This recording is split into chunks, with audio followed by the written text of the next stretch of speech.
And I guess I'll go ahead and introduce our next speaker.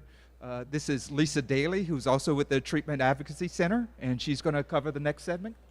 5, so I'm going to get started whether you're ready or not.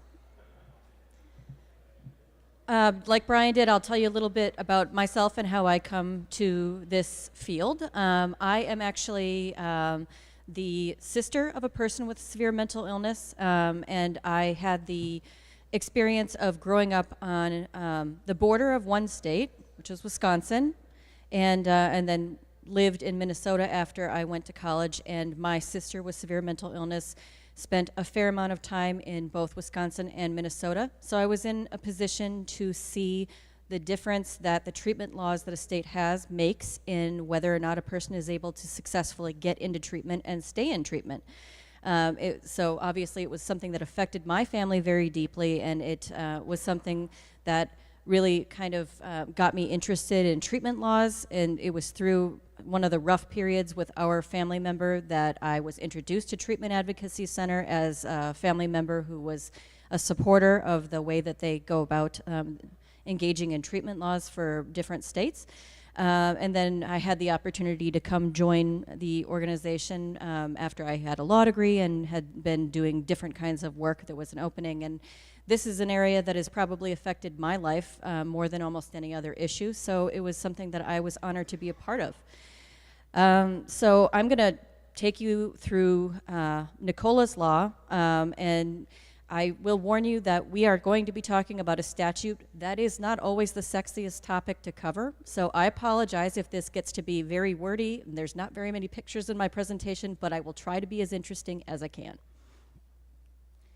So many of you are probably already aware of the background for Nicola's Law, but if you're not, basically this reform in the AOT law in Louisiana stems from an incident that happened in January of 2008 where a 24-year-old police officer, Nicola Cotton, was doing a routine questioning of an individual. Actually, I believe the fact of the situation was she was questioning a person who had the same name as the individual and believed that he might be the suspect that she was looking for. And because of his mental state at the time, it became an escalated situation. He took her service revolver from her, shot her, and she was killed.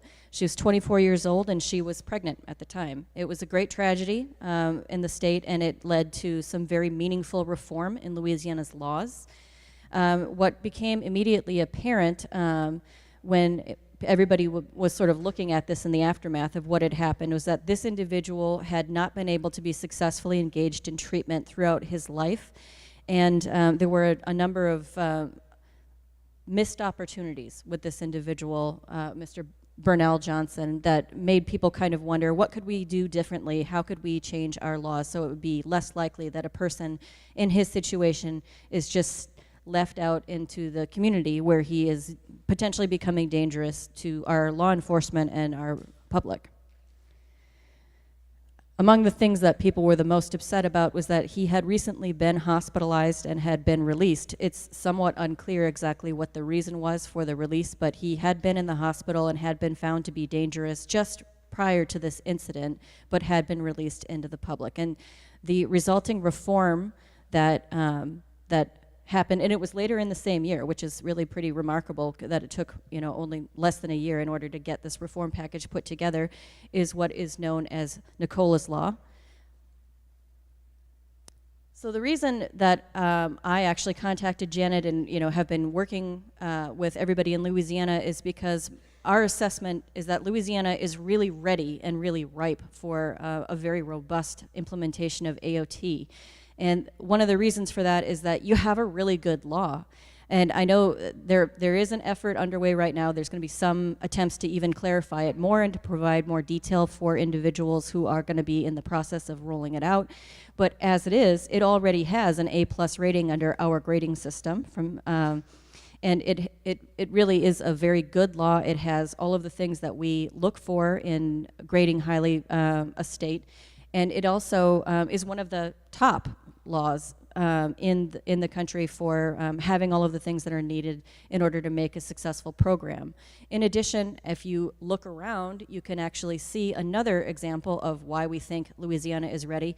This is a really great turnout. It's a lot of people, a lot of different departments, and a lot of different parts of the public mental treatment system are engaged and are ready. And we've actually been seeing a lot of meetings between various different groups in different human services districts. So it's very clear that there is a real will in Louisiana to put together programs and to get something rolled out using your really good law that will really make an impact for your people. And I can tell you that this event has not been something that we've been planning for that long, and we've got this kind of a turnout. That tells me that everybody in Louisiana is ready for this, and they want to see if they can make this work as a treatment tool for your people.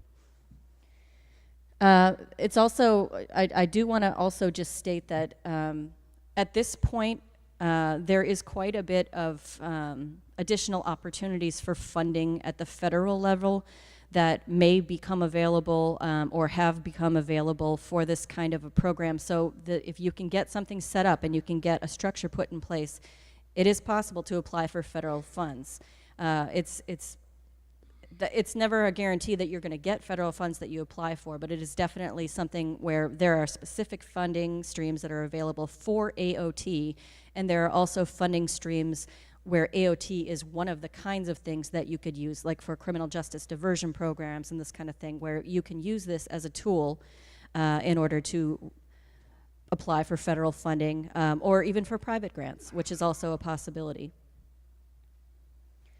So as you can see, this is our 2014 grading sheet for Louisiana, and Louisiana received 32 of 34 points for the quality of their law at the time. We're in the process of grading the states for a new report that's going to be coming out in 2018.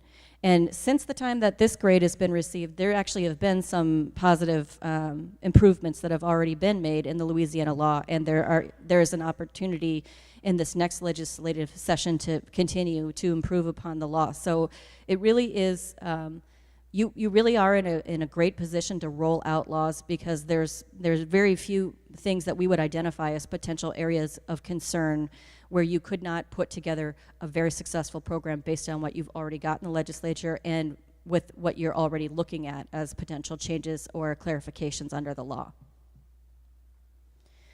So I just want to say a word about where you can do AOT programs within your system, because as Brian said, one of the traditional model for AOT is, these are civil patients who may be stepping down from inpatient treatment into the community, and they could also be people who are referred into the program by individuals in the community who identify that the person may qualify and want to have that person evaluated for whether or not they would qualify for an outpatient civil commitment order under the AOT law. But that's actually just two places within the system where you can do this. There's also the possibility that you can use it as a diversion from the criminal justice system into treatment. And where that would happen, it can be in different parts in the system, but I think that it's one of the things that we would like to see more of, and it's something that a lot of people maybe don't traditionally think of it because it is a civil intervention, that it can actually play a role in decriminalization and getting people out of the criminal justice system and into the civil treatment system. If you can identify that an individual is suffering from a serious mental illness and that's playing a factor in why they might have been arrested or why they might have been booked on a nonviolent offense, then there's a possibility that you can set up a program where that person could be diverted entirely out of the criminal justice system, not going through mental health court, not going through the restoration process, but entirely diverted into the civil system. And the benefit in doing that is that if you have an individual who needs to go through the competency restoration process, where it's quite clear that a person needs to be evaluated, may need treatment, the way that is traditionally done is through the competency restoration process, which often involves a fairly lengthy stay in your inpatient facilities, not necessarily warranted by the seriousness of the offense or whether or not the individual is dangerous, but so you've got a lot of people who are taking up beds for a fairly long period of time because they happen to be in that competency restoration situation, whereas that person actually would be better served if you were to put them in actual treatment in the community. And then you've got those beds available, you've got the person in the community with their support system, and you are in a situation where you are saving the criminal justice system quite a lot of time and money by not having them go through the entire criminal justice competency restoration, competency evaluation, and then going through the system and potentially having them found not guilty by reason of insanity. You can cut all of that out for certain kinds of offenses, and you design those systems based on what you as a state or as a locality decide are the people who would be appropriately diverted in that manner. And one of the reasons why I really support this is because a lot of people don't necessarily understand that there's a very significant difference between what a person experiences in competency restoration and what treatment is. Competency restoration is specifically targeted towards having a person be in a position to understand the legal process. It doesn't necessarily mean that they're receiving treatment, that their issues are being addressed. You're really getting that person to the point where they can face criminal charges, which is obviously not necessarily in their best interest and doesn't necessarily accomplish the goals that you have as a treatment system either. So if you can get a person entirely diverted out of the criminal justice system and into the civil treatment system, you are really improving things for the family, the community, the individual, the criminal justice system, and for the treatment center. So that's one that I really encourage people to look at. It's also something that can be used as discharge planning tool for individuals who are going to be leaving jails or prisons, especially if they're not subject to any other type of supervision like probation or conditional release. And then for discharge planning for people that are being discharged from a forensic psychiatric hospitalization, now, generally those individuals would be subject to conditional release, and that is a superior tool because it has more teeth in it than AOT. But AOT should be considered something that would be the next thing that would follow after that period of conditional release so that you can keep the person dynamically engaged in AOT afterwards. The whole idea is if somebody has been in a hospital, been in jail, been in prison, you're going to do everything that you can as a system to keep that person engaged in treatment for as long as is necessary so that they can stay safely in the community, not be rearrested, and not be rehospitalized. And I apologize to Brian because I actually saw that he has this in his presentation too, so beat you to it, Brian. But this is a sequential intercept model, which you probably have heard of if you're in the social work realm because they're popping up everywhere.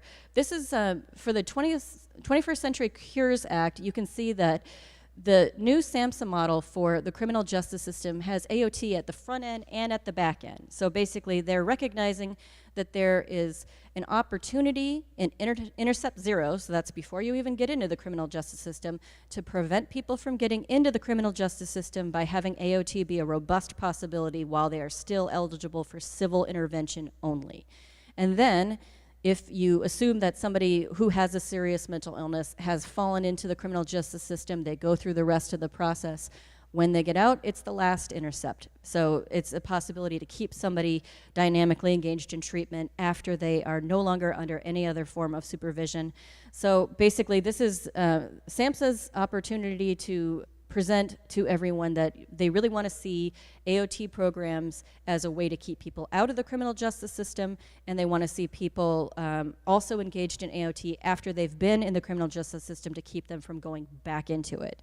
It's also, I'm just going to mention that as a part of the 21st Century Cures Act, there's also grants that had been available for mental health courts have now been opened up so that you can apply for those grants for AOT programs, and there are also people who have, maybe have an application that would be for a docket that would include either mental health court or AOT docket. So there's some funding availability that was not there before, and this is something that you will actually see that the funding opportunities are just going to continue to increase. And I know, the states that I work in, when I see an opportunity for funding, I send it out to all the people that I know in my states because I want my states to apply for those funds and I want them to get them. Okay, so here we're going to get into the actual meat of the statute or the code for Nicola's law. This is fairly standard, the kind of eligibility requirements for who is eligible under the law to be a part of this kind of a program. So we're looking at adults. These are not programs that are generally geared towards juveniles because it isn't necessary. Parents usually have the ability to make those kinds of decisions on behalf of their kids. So these are adult programs, people with serious mental illness. And then basically the gist of it is like people who have been determined to be unlikely to survive safely in the community without some supervision. And then the way that that's quantified is there's a look-back period, what we call a look-back period of 36 months, where you're going to look at prior instances of lack of compliance being a factor in somebody being hospitalized or having a PEC here. But there's also another criteria. So if a person who's been involved with a serious violent behavior is also eligible for this. So it's not strictly that you've been hospitalized a certain number of times. It's also if your history reveals that you have a violent history or you have incidents that make it pretty clear that you do need some additional supervision when you're in the community, you also will be eligible. And it's not both of these things, it's one or the other. So basically, in the other one, basically you need to be shown that you would be likely to benefit from assisted outpatient treatment, which as a practical matter is just when you're doing the petition, somebody's going to state that that is the case. You need to be eligible by having all of these be true, and for 4 it's either A or B. As far as who can initiate this process, it's enumerated in your statute, and so one of them is going to be the director or the administrator for an inpatient facility. The others would be directors of an emergency receiving center, and my understanding through the discussions with the East Baton Rouge group is that there's probably not a whole lot of this going on, so this is less likely, but in the future you might have crisis stabilization centers, and I think my guess is that that's what this is about, that you'd be able to initiate it from that type of receiving center as well. Director of the local governing entity, which my understanding is that that's kind of a new term, and that it refers to the human services districts. So these are the individuals who are the most likely to be actually introducing a petition in court for somebody to be eligible for AOT. But you do also have the ability, any interested person through counsel with written concurrence of the coroner in the jurisdiction in which the person is found.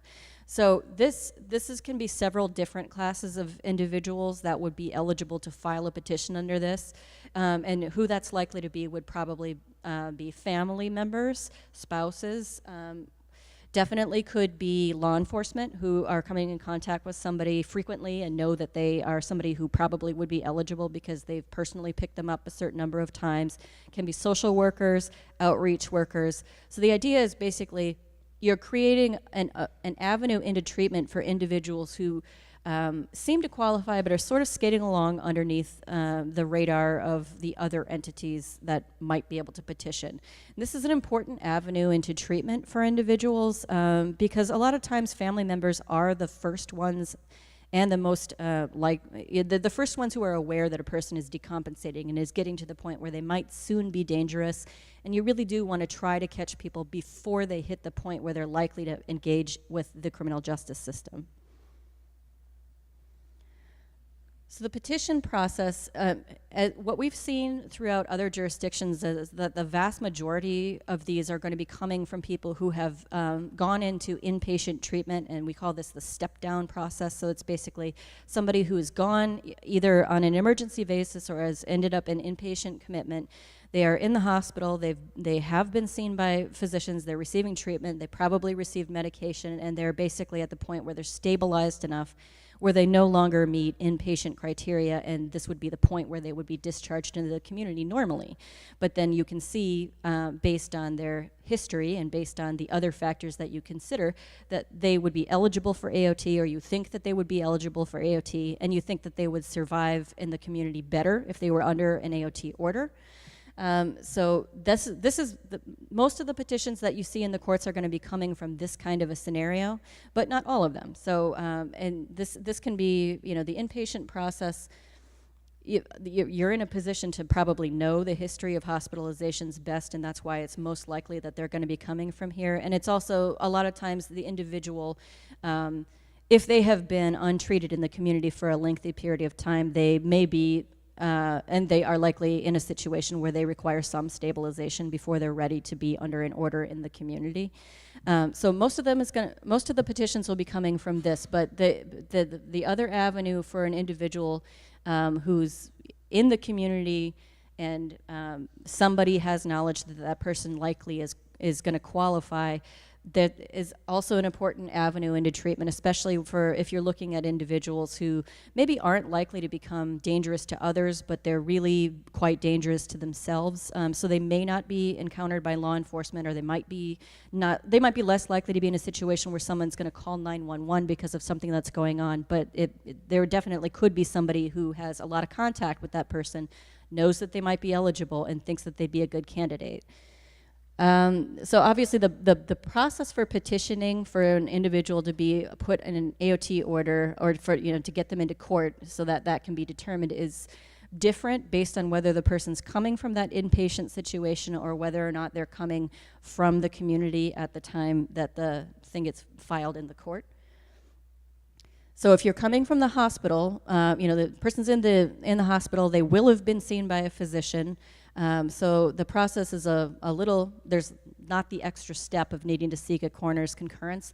But so basically the director or the administrator, and it can be the designee as well, is going to put together the petition. I have drafted a sample petition. I am happy to give copies of it to anyone who wants to use it to adapt it.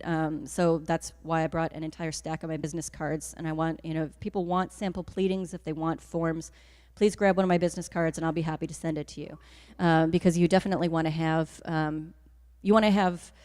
petitions and pleadings and forms that cover all of the things that are required under your code.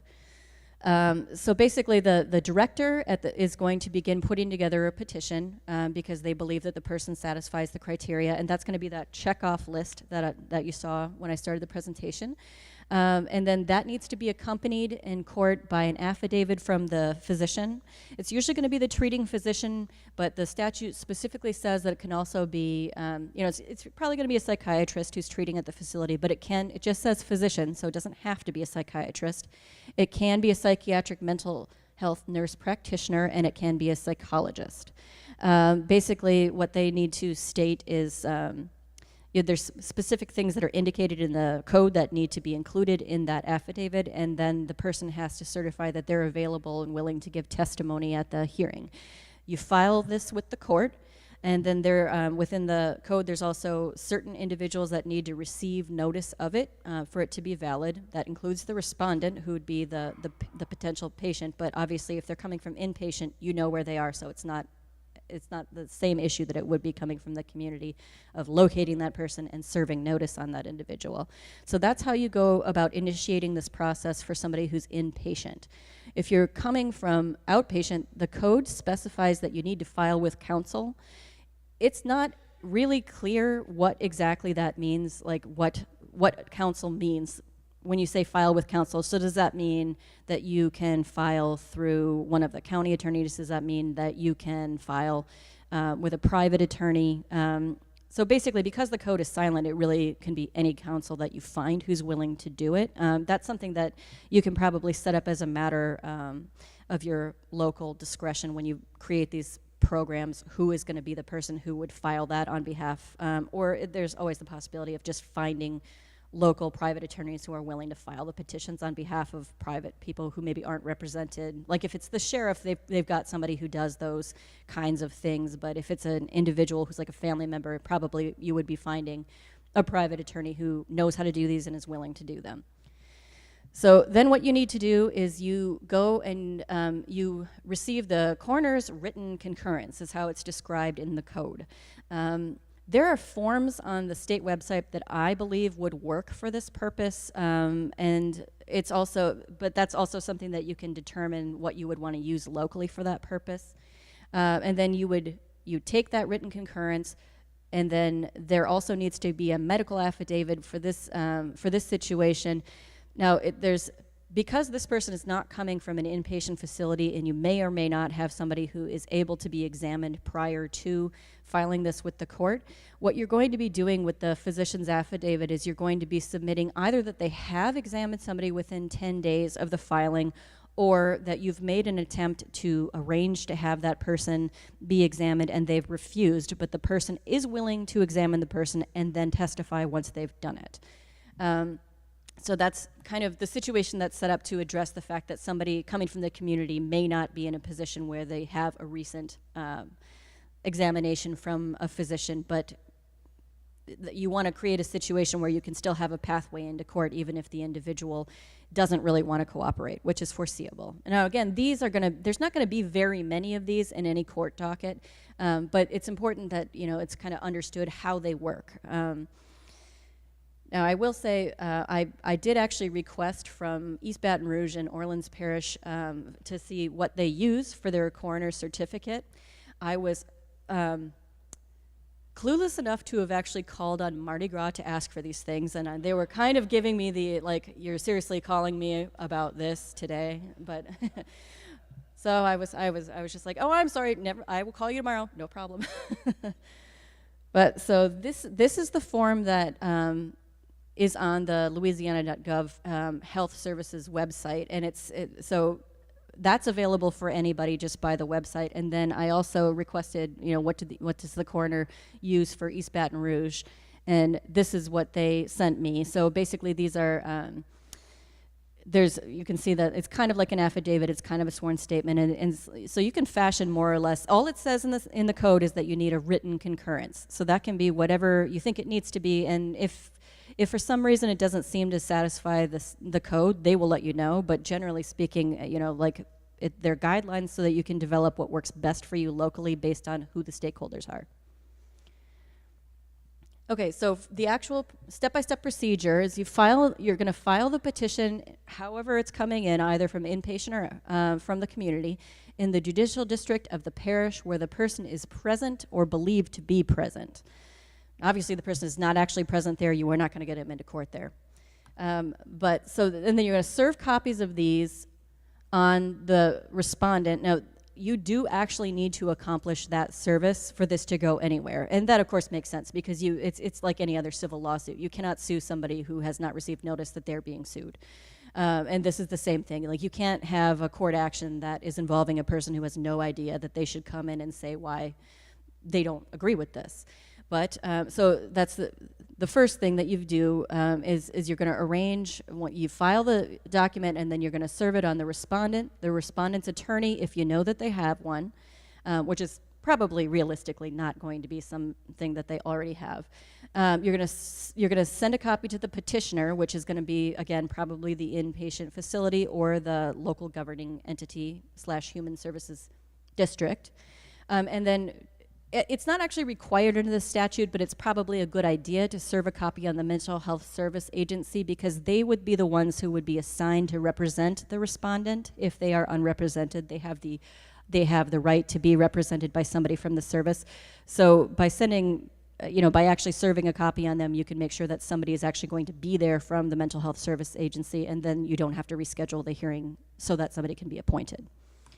So you're going to do that, and then the code actually states that the court is going to schedule, it says shall, so there's not really any discretion here. They shall schedule a hearing within 5 days of the petition being filed. There's some discussion of lengthening this period of time in the law that's going to be introduced as potentially making this longer, because 5 days is a pretty short turnaround time, but there's no guarantee that that's going to be successful because, of course, anyone who's representing the interests of the consumers are probably going to not be happy with the idea that you're going to have longer because the person who's inpatient is going to stay inpatient for the time that it takes before the hearing. So that may or may not change, but right now it's 5 days from the date that the petition is filed. And it doesn't say business days, it says days. So basically, the court's going to conduct a hearing on the petition, and it looks a lot like any other kind of a hearing. So you have the ability to have witnesses called, give testimony. It's usually going to be expert testimony coming from the petitioner, and then you have the ability to cross-examine witnesses. Both sides can do that, and it's subject to the Louisiana Code of Evidence. And that's for contested hearings only, of course. And then it states specifically in the code that it's going to be petitioners, witnesses, and arguments go first, and then it's followed by the respondents. So the most important kind of testimony that you're going to hear in these hearings is going to be coming from the physician, and it's going to basically be, they're going to be basically going through the stuff that is contained in their affidavit. So as long as they have the affidavit and the affidavit has been filed, you generally will have covered all the bases, but this is the reason why you want to have kind of a sample form that you use for the physician's affidavit, so that the stuff that's in there actually does cover the requirements under the law.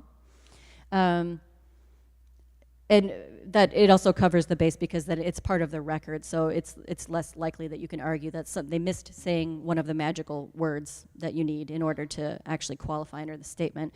In the situation where somebody's coming from the community, obviously it's possible that that person may not come to the hearing.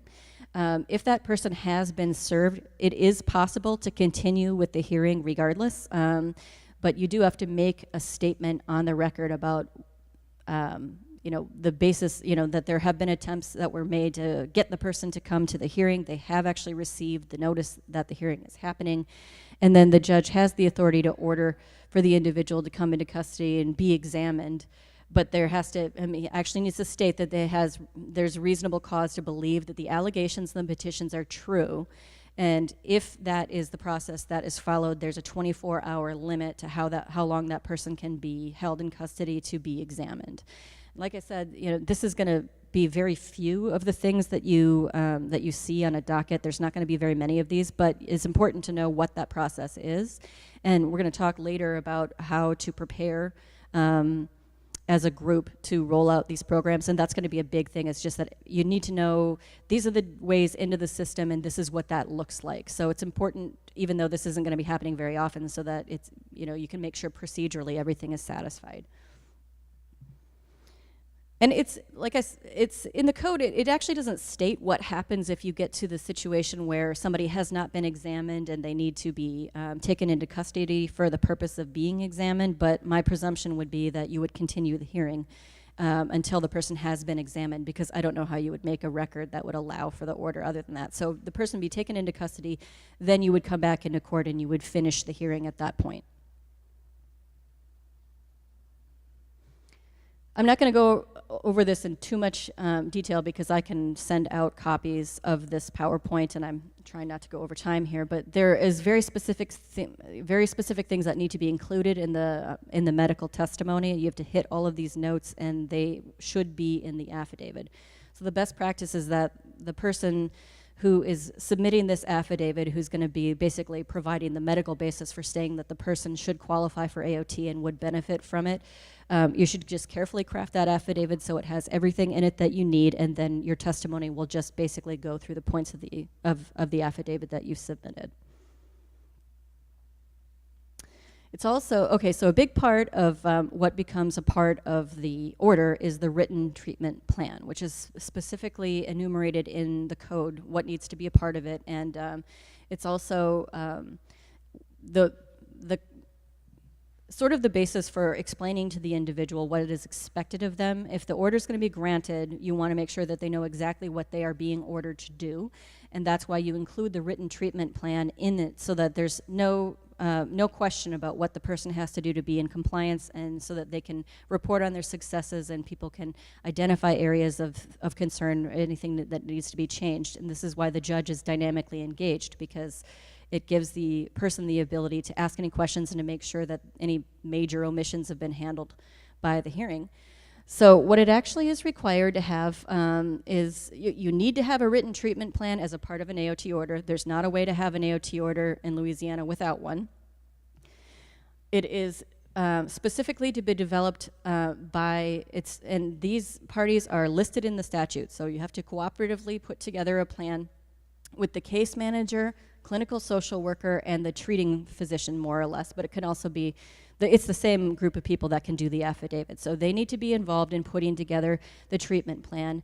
It is definitely encouraged that the individual who would be the subject of the written treatment plan is engaged in that process and has the opportunity to put together, to make arguments for what they think should be included, and they also have the ability to identify an individual that they want to be part of that treatment team making that plan. The plan has to include, under the statute, it has to have either assertive community treatment or ACT team assignment or case management services. There really is not a way to do a AOT in any way if you don't have case management services, because there's just no way to track the individual if you don't have that level of service available. But it's either ACT team assignment or case management services, and it's not more specific than that. So as far as what is actually required for case management, you put that together based on what you have available in your human services district, and it is basically, as long as it qualifies as case management service or an ACT team, that part is satisfied. And then there's a list of services that are enumerated in the code that can be included to the extent that these things are available, and this is the list. So the other categories of services that may be included, and you want to tailor this as individually as possible for the individual to identify what their particular hurdles are going to be and make sure that you've addressed them. So medication is obviously going to be a part of most of these orders, especially for individuals where that's been the primary issue, is adherence to medication. If you are going to include medication, you need to include the class and type of drug. So basically it's going to be probably mood stabilizers or antipsychotics. It can be more than that, but those are the main ones.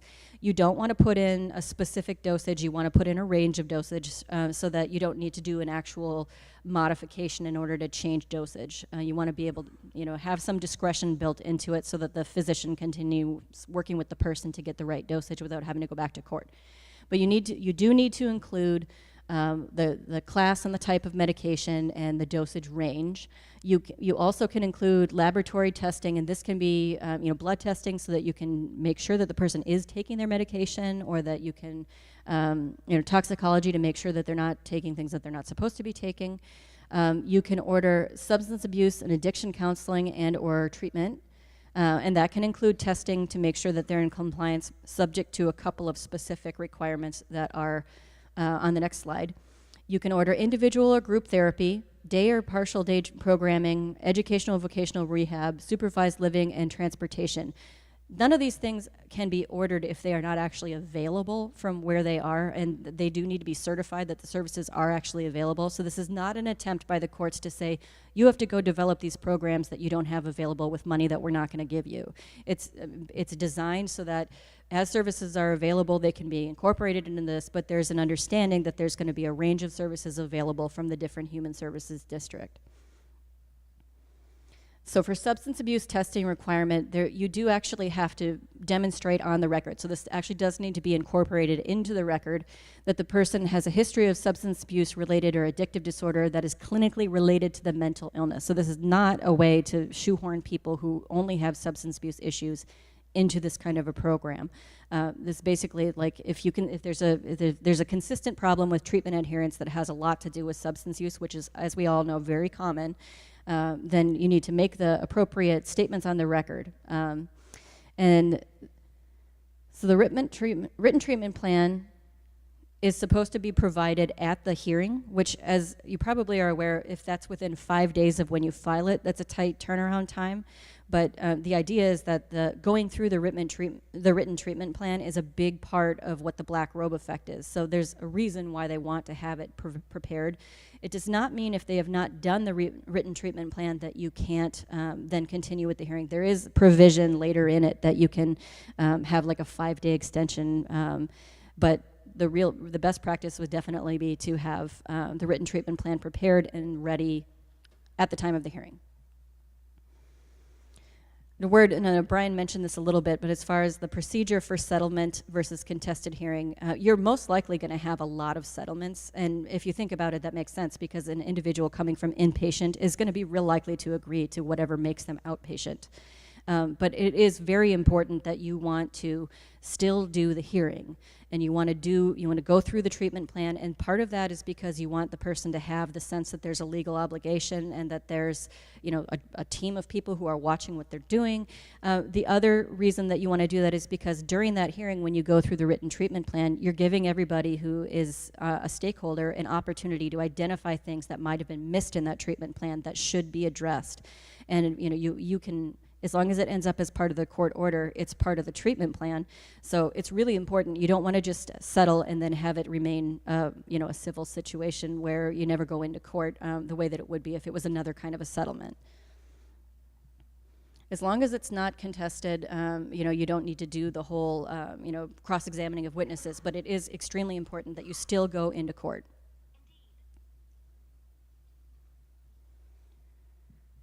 So these are the actual things that need to be included in the court order. I'm not going to read through all of them because, like I said, I will send this out to anybody who wants it, and it's all actually enumerated in the statute. But it is one of those things where this is best addressed in just putting together forms and pleadings that satisfy all of these requirements, and then you just fill in the things that are specific to the individual. It's the easiest way to do it and to make sure that you hit all the notes.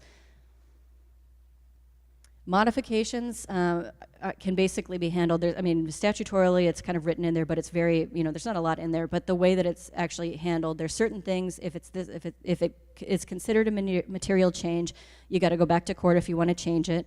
And the Human Services Director or the petitioner has the ability to bring it in and make a motion, but the individual does too, and that's really important. And it's very important that the individual understands that and that you cover that in the initial hearing, that there is a way back into court. Either side has the ability to bring something up if something's not working, if they need to address something differently.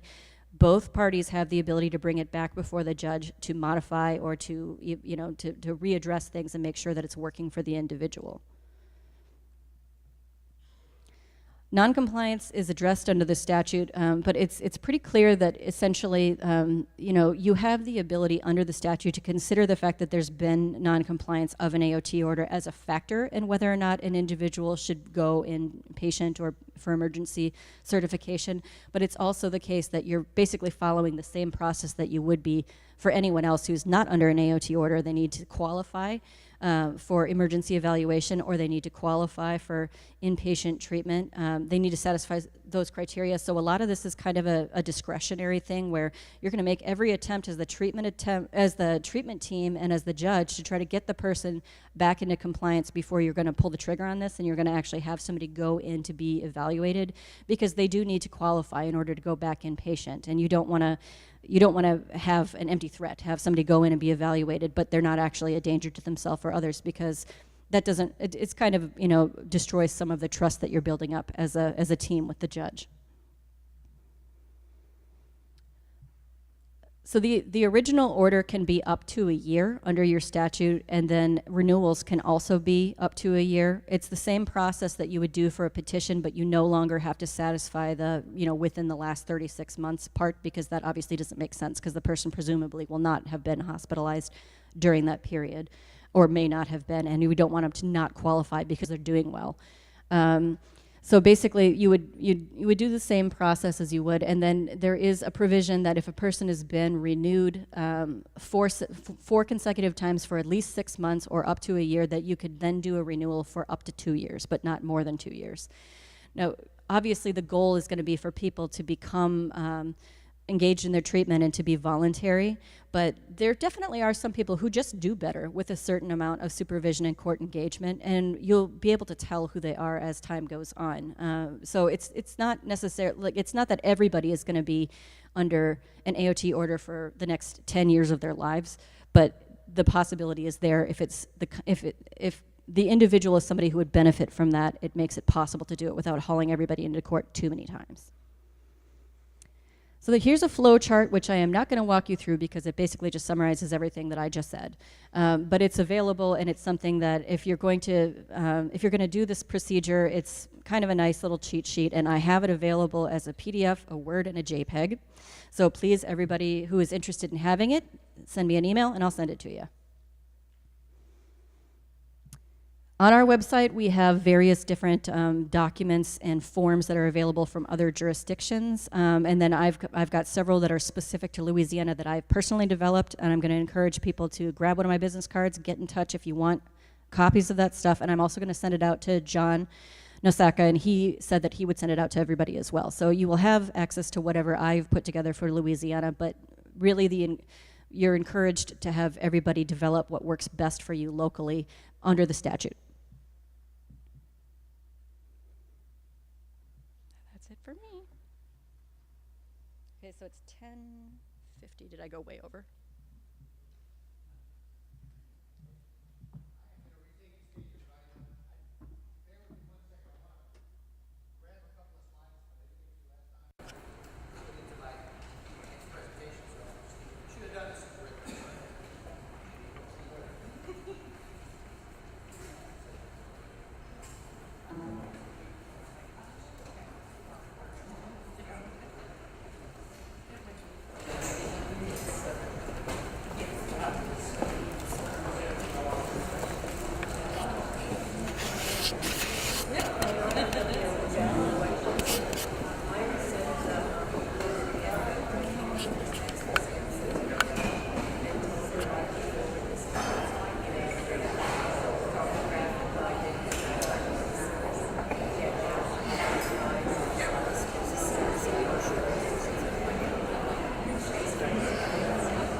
Okay, thanks everybody.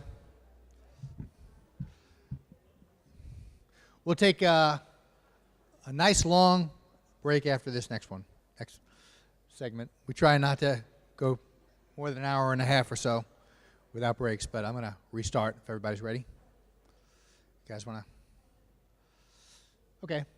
So in this next segment, I want to talk about some of the research on AOT. Would somebody hand me the printout of this PowerPoint so I can have it on my desk? Thank you. Sorry, I meant to bring that up with me. But this I think is really important to have some kind of glancing familiarity with for a couple of reasons. One is that there are some, thank you, Janet, some really good practical lessons from some of the things that have been found in the studies that have been done that will inform your own practice of AOT that you can draw from. The other part of it is that, as we're going to talk about, there is still some controversy, less than there used to be, I think, but still some controversy around this concept. And so those of you who are going to be involved in trying to get amendments made to your state law, or even on a local level in your community as you work to build and create one of these programs, you may get some pushback from people who tell you that this is a bad idea, they're opposed to it ideologically, and may cite studies of their own that say this doesn't work. So I want to really go through all the studies that are used by both sides to give you some information so that you can respond to that with some ammunition. And I want to start by just, before I kind of get into the New York studies, which is where most of the data that we have comes from, give you a little bit of background of how these New York studies and the New York law came to be, because it's kind of my own personal journey of how I myself got involved in this particular issue. So on January 3rd, 1999, it was a horrible incident on the subway in New York City. A young woman named Kendra Webdale was pushed into the oncoming path of a train by a young man right about our own age. They were both in their late 20s, named Andrew Goldstein. And this occurred actually the evening before a new administration that I was a part of in the New York Attorney General's office came in. We were actually coming to work for our very first day in the Attorney General's office the very next day, and this horrible story was on the cover of all the tabloids on that first day. And it was quite apparent even from the beginning that this young man who committed this act, Andrew Goldstein, was somebody who was not a shock to the system in terms of people saying, wow, who would ever believe he could have done such a thing? He was actually someone pretty well known to the mental health system in New York. He was somebody with schizophrenia who had been very much caught in this revolving door of the criminal justice system and the mental health system that we talked about earlier. And there were many people who had interacted with him as caregivers who were aware of the fact that he had some violent tendencies. Obviously, he had never done anything remotely on this level before. But there were opportunities to intervene with him, and he was someone who was following this familiar pattern of being stabilized in hospitals, released from hospitals, sometimes connected with decent services, sometimes not, but even when he was, quickly disengaging with them, not taking medications that he was prescribed, and just going through this cycle again and again. So it led to a lot of kind of hand-wringing, as you might imagine, as to why people who are in this situation, whose dangerousness is so predictable, were not monitored by the system and taken care of better by the system. And you see this is a headline just the kind of very next day, a few days later, where the brand new Attorney General that I was working for says that he's asked some folks in his office to look and see if something should be done, whether there are state laws that should be changed. And those folks he was talking about was basically me. So I was just a couple of years out of law school, knew really nothing about the mental health system at all, had to give myself a crash course in figuring out what the gaps were in New York State law. Very fortunate I was, of course, to connect with the Treatment Advocacy Center, the organization I work for today, to help me through that process. But what became apparent was that there was this need for an AOT mechanism in New York. And there had actually already just been a pilot program on AOT at Bellevue Hospital. We're going to talk about that a little bit more in a minute. That had actually not been successful. There was a study that I think it was just a few weeks before this tragic incident, a report had come out on the Bellevue pilot project at Bellevue Hospital in Manhattan that said that it actually had been not successful. It didn't really make an impact on the lives of these people in this challenging situation. So there was kind of a decision to make as to whether that was the approach we wanted to move forward with, and the initial instinct was no, because it hadn't worked too well. As I'll get into in a minute, we actually came to the conclusion that there was an opportunity to do AOT much better than it had been done in Bellevue. But when we crafted our proposal, which we called Kendra's Law, in honor of the young woman who was killed, with the blessing, of course, of her family, who came to be great friends of mine and some of the most remarkable people I know. I was really kind of unprepared, naive as I was and new to this issue area, was really taken aback by the level of controversy that this generated, that we had protests. You know, I thought this was something clearly was something we were doing for people with severe mental illness, not something we were doing to them, because it seemed clear to me that this was something that was going to increase the quality of care and help people live safely in the community and not wind up spending their lives in prison the way Andrew Goldstein will. So I was taken aback by the resistance we got, and we got people coming to the Capitol to lobby their legislators against it, and people outside picketing. And I think these two pictures I have here give you a sense of kind of the two parts of the opposition. One, you see the sign here, a person saying, "Say no to forced drugging," which I think reflects the fact that a lot of the opposition was based on a misunderstanding. Sometimes because emotions were running so high, there's more heat than light that's generated in the coverage of an issue, and people, I think, didn't fully recognize that there was actually no provision for forced drugging in this law, that, as we talked about earlier, violation of a court order could not itself lead to you being forcibly administered meds, that could only happen if you were subsequently hospitalized and then found by a court to lack capacity to make treatment decisions. So some of it, I think we were able to maybe calm people a little bit down by explaining the law a little bit better. But there was another part of the opposition that we never broke through and that we never will break through. You see someone wearing a lapel button there that says, recovery begins with noncompliance. And this is sort of this kind of anti-psychiatry sentiment that is unfortunately out there. And I understand many people who are part of that movement. I don't mean to be dismissive of them. I know many of them have had terrible experiences with the mental health system. But, there is this small group that believes that psychiatry itself is a tool of oppression, that mental illness is a social construct. And, I think it's a very small number of people who are making a lot of noise, but we're able to kind of rattle the legislators and make them worry that they were imposing something that was coercive in a state that is very liberal and that takes individual rights very seriously. And you see some of the predictions that were made. Vulnerable people will be abused under Kendra's law. Some of the opponents told us that this will actually be counterproductive because people will be so wanting to avoid the scarlet letter of being branded as an AOT person that they will be driven underground and not seek treatment for fear that being part of the treatment system will ultimately lead to them being court-ordered to receive it.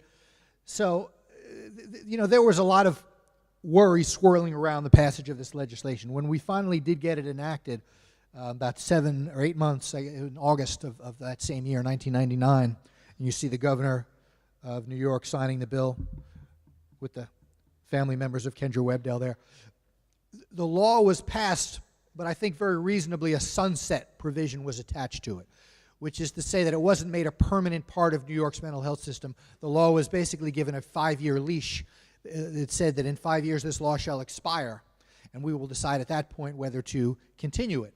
And in conjunction with that sunset provision was a requirement that studies be performed, that the New York State Office of Mental Health collect data from all the counties. And I should say one unique thing we did in New York that we have not replicated anywhere else, and that makes the New York law more ripe for study than others have been, is that it was the one state where we said every county shall establish a program, right? It wasn't something that was just put on the books as a tool for local mental health systems to decide on their own whether to use or not.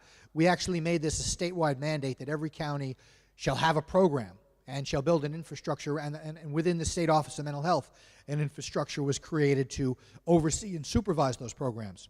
Now, of course, there was funding attached to that too. You couldn't create a mandate like that without sending money from the state out to the counties to put that in place. But because we were going to actually have, unlike a lot of states that already had these laws at that time, pretty widespread use of it throughout the state because of this mandate, we knew there'd be a lot of data that could be collected and used to determine whether it was actually working. So we said in the law that the county shall report up their results and how well they're helping people avoid harmful behaviors and avoid hospitalization and avoid arrest. Have that reported to the State Office of Mental Health, have the State Office of Mental Health create a report that will go to the legislature and the governor in 5 years' time to let us all know whether this is something that is working and should be renewed.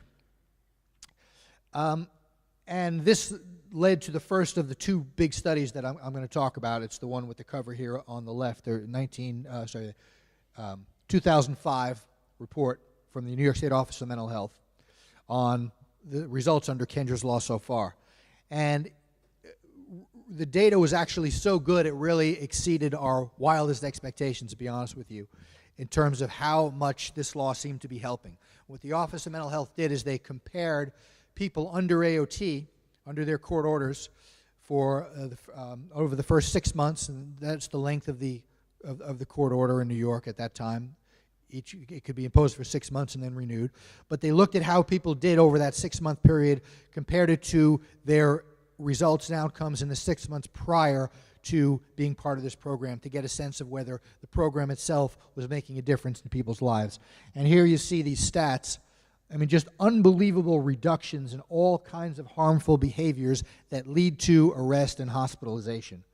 Abuse of alcohol, abuse of drugs, physically harming people, damaging or destroying property, threatening physical harm to others. By no means were these behaviors eliminated. We're dealing, again, with a very challenging population. It would be kind of crazy to expect that we're going to completely eliminate these behaviors, but these kinds of reductions, to have the rates of these behaviors cut it basically in half across many categories, more than I've listed on this slide, is really about as good as you're going to get for any kind of evidence that you'll find with any kind of public health intervention. This is really tremendous success. And so a lot of us thought at that point we had proven what we had predicted, that this would be successful and that we, in 2005, get the law made permanent. The opponents didn't give up quite that easily. They actually raised some objections to our 2005 study, and I think some of them were really sensible and good. One thing they said was that this data is coming from the New York State Office of Mental Health, which is under the governor. The governor had been a supporter of this proposal, so they have a sort of a stake in having this program look good. They said this evidence, this report, would be more meaningful if it came from some independent research outfit with no stake in the game. Fair enough. I think an even better point they made was that none of the results we had at that point, which, let's face it, was a fairly crude study, addressed why the program was working, right? Because the opponents were the folks who were saying, again, as I talked about earlier, if you build it, they will come. If you give people a good package of services, they will do better than if you don't. And there is no question that services improved under Kendra's law, right? Because the court order was putting the system under order and making them accountable. That part of the black robe effect, the opponents had no problem with. They liked that part. And they said the reason, from our point of view, this is working is you've actually got to a point where you've got a treatment plan that must be developed, the judge is making sure it's appropriate, and then the system is coming back to court and being held accountable to the judge to make sure these services actually get delivered. And the opponent said, we don't really know from this study that that's not the reason this is working well. And maybe you don't need the coercion at all, maybe on the patient. Maybe you don't need to make the person feel that they have some obligation in the community. Maybe you don't have to, as they would put it, scare them into submission. We have no evidence here that this isn't just about better services. And they also pointed to several other questions that they said were kind of important to answer that were left unaddressed by the OMH data that we had at that point. And again, they were right. We hadn't isolated the factors as to why this program was more effective, and couldn't really say that it was the court order, it was the involuntariness on the patient that was making the difference. And so in 2005, another sunset was attached to our law, and this time the legislature ordered that an independent research group would be contracted with to provide a more comprehensive study and address a whole host of specific questions, including this question as to whether the court order itself makes a difference in the success of this program. And ultimately that contract went to a group at Duke University Medical School. We got our second New York study, a really comprehensive longitudinal study looking at tons of data from all across the state. Came to us in 2009, and there's some really interesting findings in it that I want to go through with you. And one point I'll start with is just reconfirming what was found previously, that people under these AOT orders were doing a whole lot better than they had been before. It was found that placing people under AOT was decreasing the likelihood of arrest by pretty much in half. That they found that their AOT group, when compared to patients who were not placed under AOT orders because they didn't quite meet criteria, which is to say in a lot of cases that they had less violent histories than the people under AOT. That the folks under AOT were actually much less likely to commit serious violence than that non-eligible control group, despite having more violent histories. It was found that AOT was cutting the likelihood of hospital admission in half, and that even when people were admitted to hospitals, there were substantial reductions in the number of days that people spent in the hospital, for the simple reason that you were getting them in sooner when they were less ill, being more proactive, and having less acute illness to deal with, allowing people to get out back into the community, back to their lives at a sooner point. So all kinds of good results were found, once again, from this law, now looking at a much larger body of data over a longer period of time. There was kind of a note of caution added that I think is really important for us all to keep in mind. I know it's a lot to read there on the screen, but what the Duke group made clear was that what they were studying here was not AOT in general, because AOT can take many different forms and look very differently from state to state. And so that any state trying to draw lessons from what was learned in New York should take account of the fact that really good services were attached to this program, right? And that was clearly a factor in why people were doing well. They said the introduction of New York's AOT program was accompanied by a significant infusion of new service dollars, and features a more comprehensive implementation, infrastructure, and oversight of the AOT process than any comparable program in the United States. This is therefore a test of how well AOT can function under optimal conditions, and states should consider that and not assume that they're going to have the same results if they simply use AOT but don't attach it to a good treatment system. And I think that absolutely is a proviso that I would want everyone to keep in mind and not expect good results without providing good treatment in addition to it.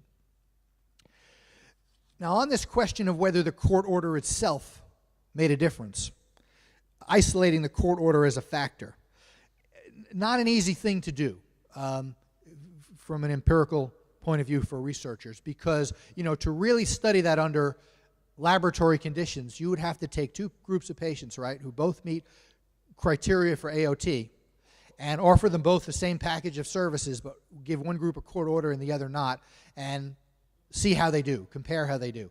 The problem with that is that when we already have some evidence suggesting that for whatever reason AOT is itself working and doing better, nobody would want their loved one, right, placed in that control group.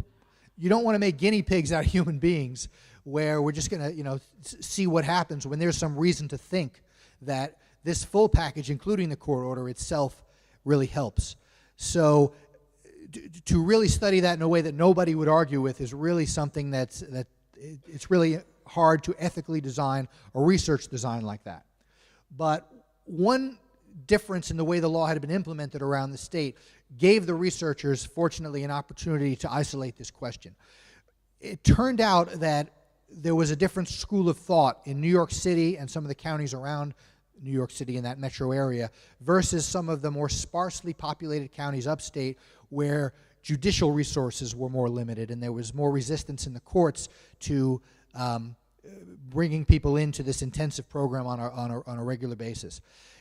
In New York City, whether a person was found to meet criteria or not, I'm sorry, I misspoke, whether a person was willing to accept the court order or not, everybody was placed under a court order.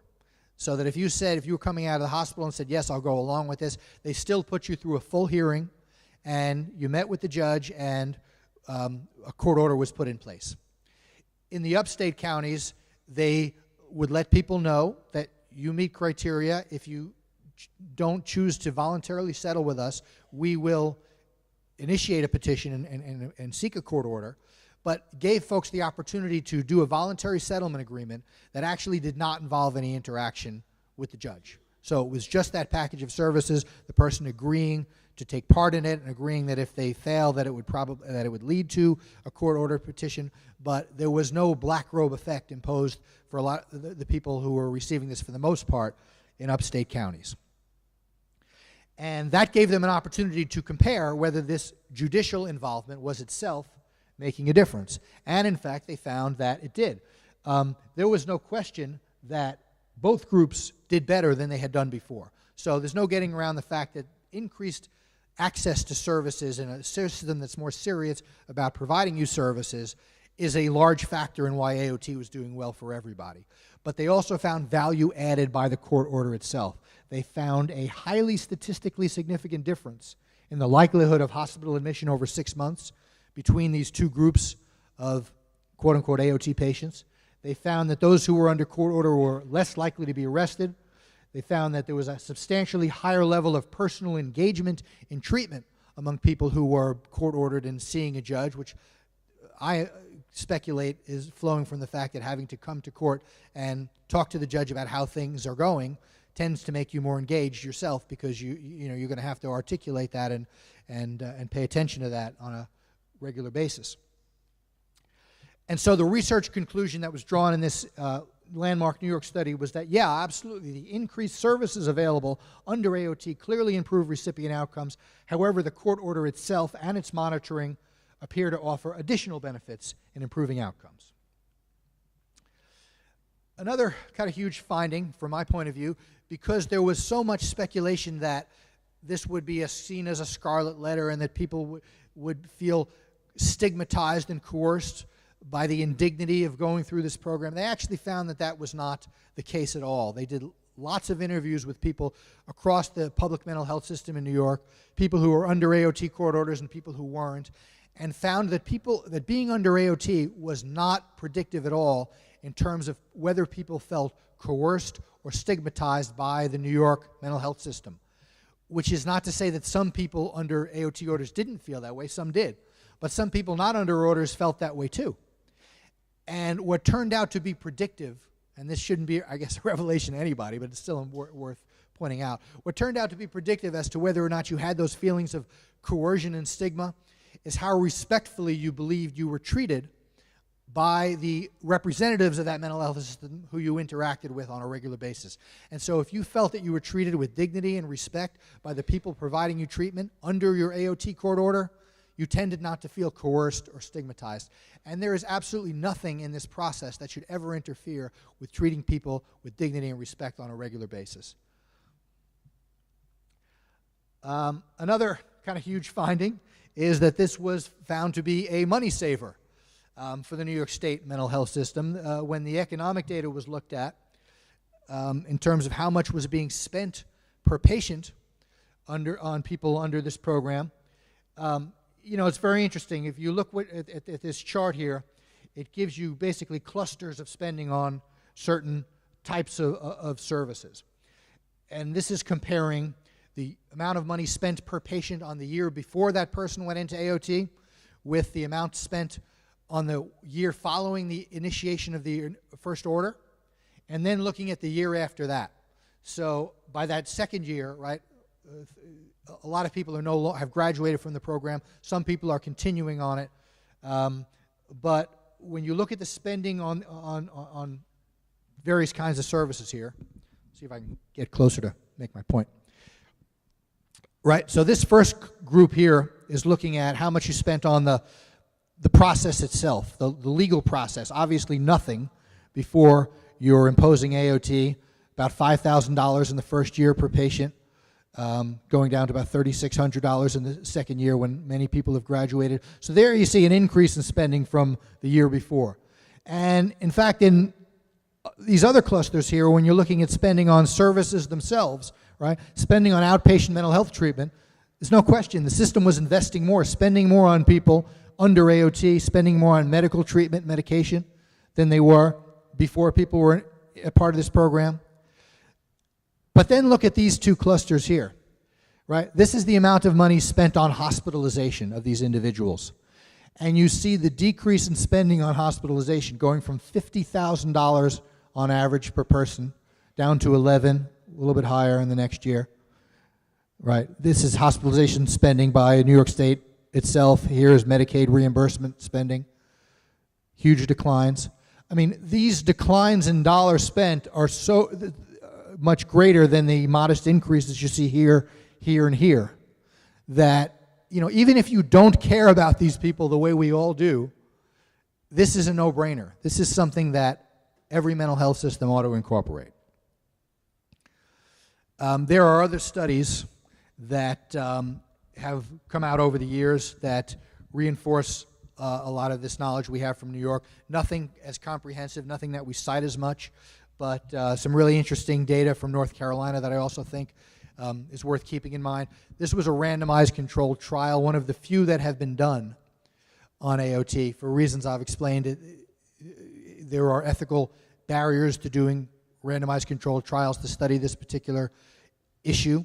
But they did one in North Carolina in 1999, and they actually found that as a group, if you look at the kind of the first headline, that they didn't find a whole lot of impact for AOT in general. But it turned out a lot of those people were receiving AOT for a very short time. In North Carolina at the time, the law allowed for 90-day court orders, and for the most part, people were receiving 90 days AOT, and then there wasn't even consideration given to extending it.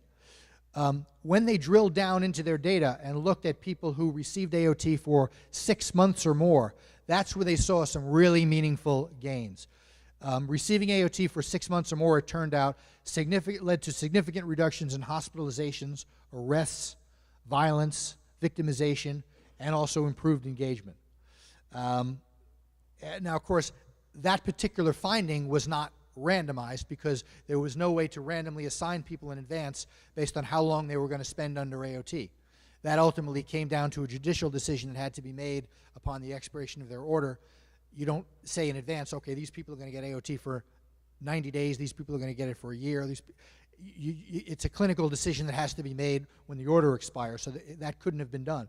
And so the people who insist on all the data coming from randomized controlled trials continue to reject this. But for the rest of us, I think what it really points out is that you really have to keep this in place long enough for it to take.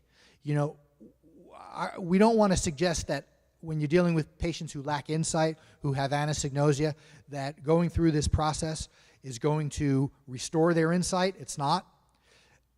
The hope of graduation from AOT is that habits of treatment compliance will develop, and that even if the person never comes to the point where they recognize they have an illness, they will at least understand that their lives now are a whole lot better than they had been before, now that they are following this treatment plan and they're getting self-esteem from people telling them how great they are doing.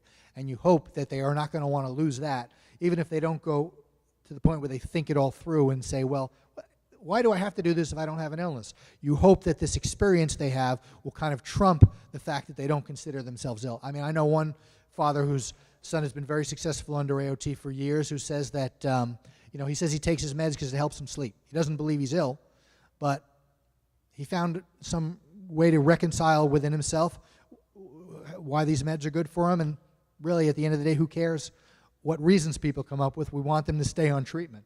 So I think this research really tells us that it takes longer than, say, 90 days for this to click, for these habits to develop to the point where people are going to reach the point where they can really continue this. And by the way, as Lisa kind of mentioned, we shouldn't think that everybody needs to graduate from this program either. You know, it's really a clinical decision that has to be made in each case, whether this person needs to remain under court order to continue the success they've had.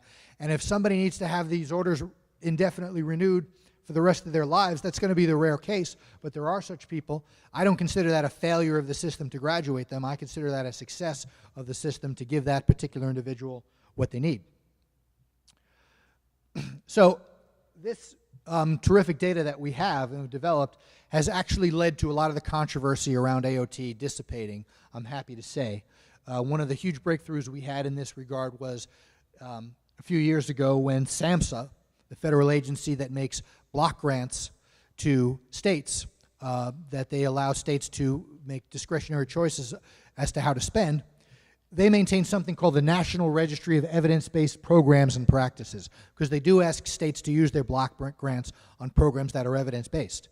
And they ask them to look to this registry to make choices and give them ideas as to what sort of practices SAMHSA has ratified and certified as evidence-based. And by the way, this process is being retooled now a little bit. It's being refashioned under the new administration. But under the system that had existed previously, and we think is going to come back in a substantially similar form, AOT was actually entered into this National Registry of Evidence-Based Programs and Practices. And this is a decision that is made completely free from politics.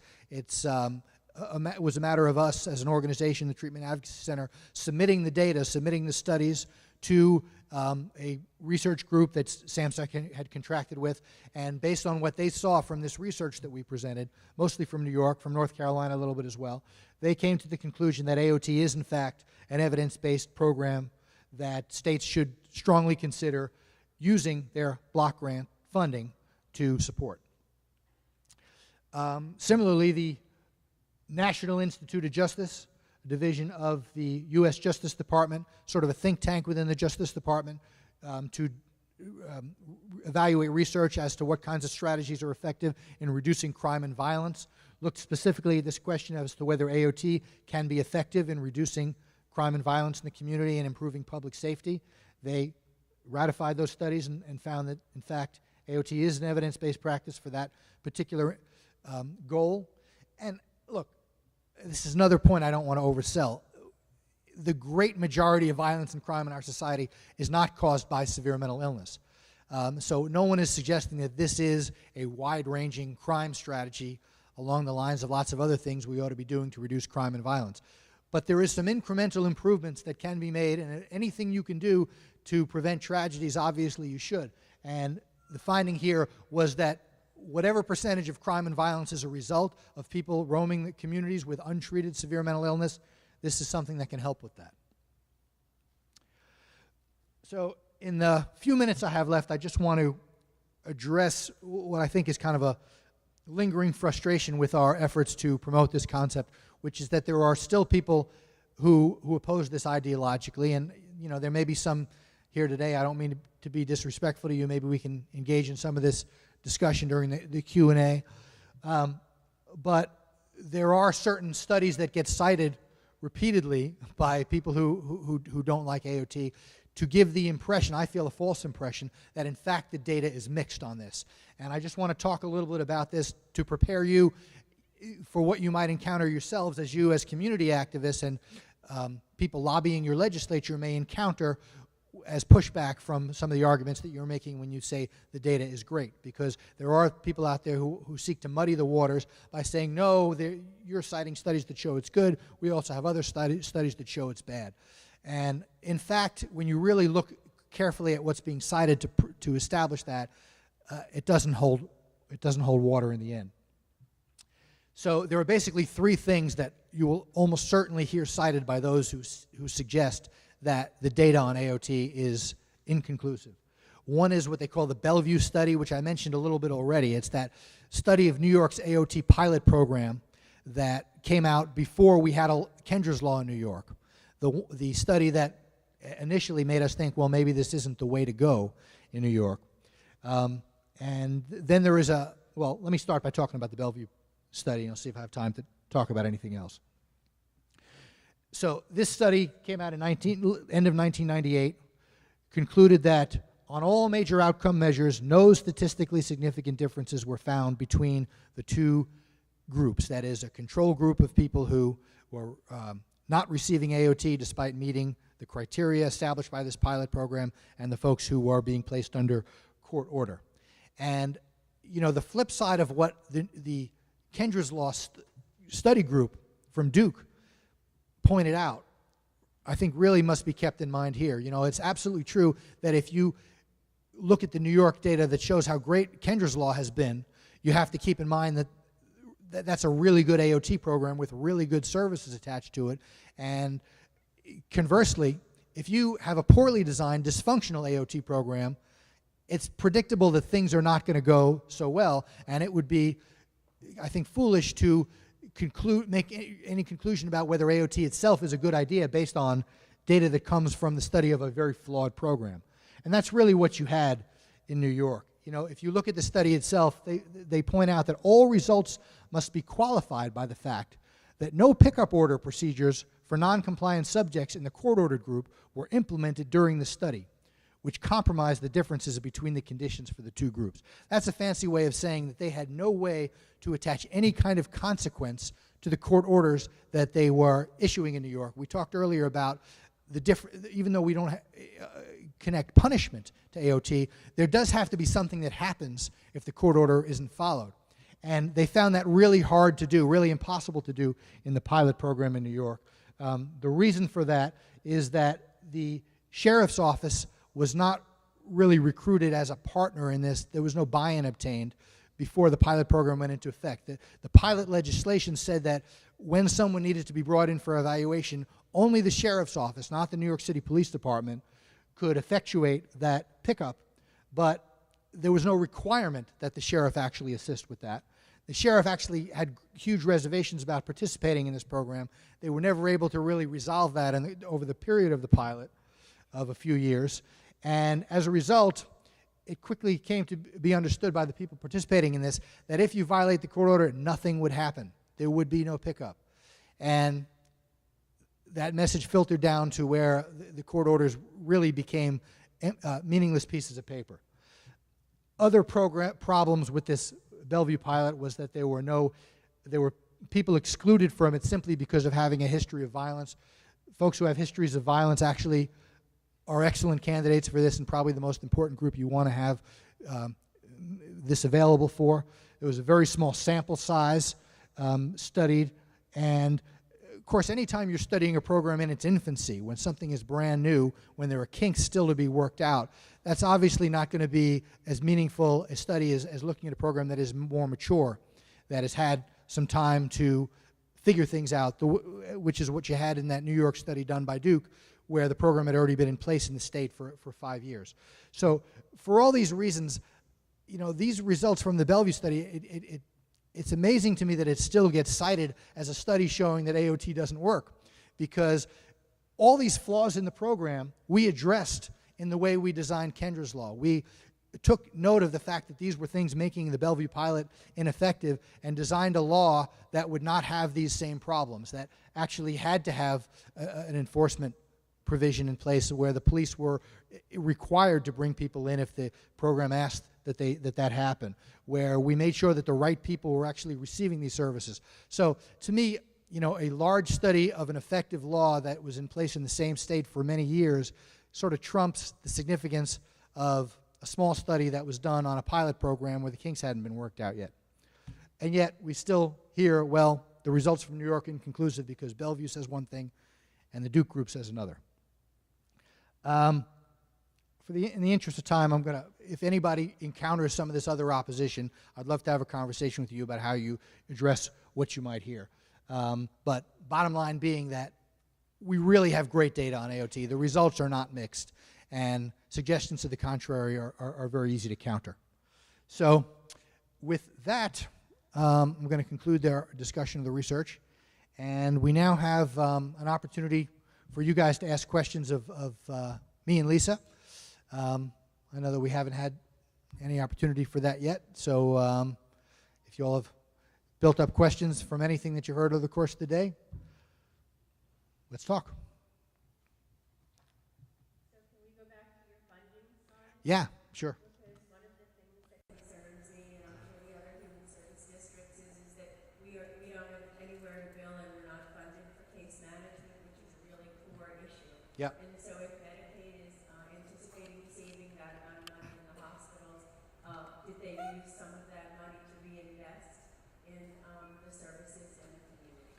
Actually, yes, they did, and it's one of the other findings I didn't show you from the New York study. One of the questions they looked at was whether having this in place was going to have a harmful effect on people who didn't meet criteria for it. In other words, there was a concern by some of the opponents that having all the resources directed into this program would put all these folks at the front of the line and leave nothing left for everybody else.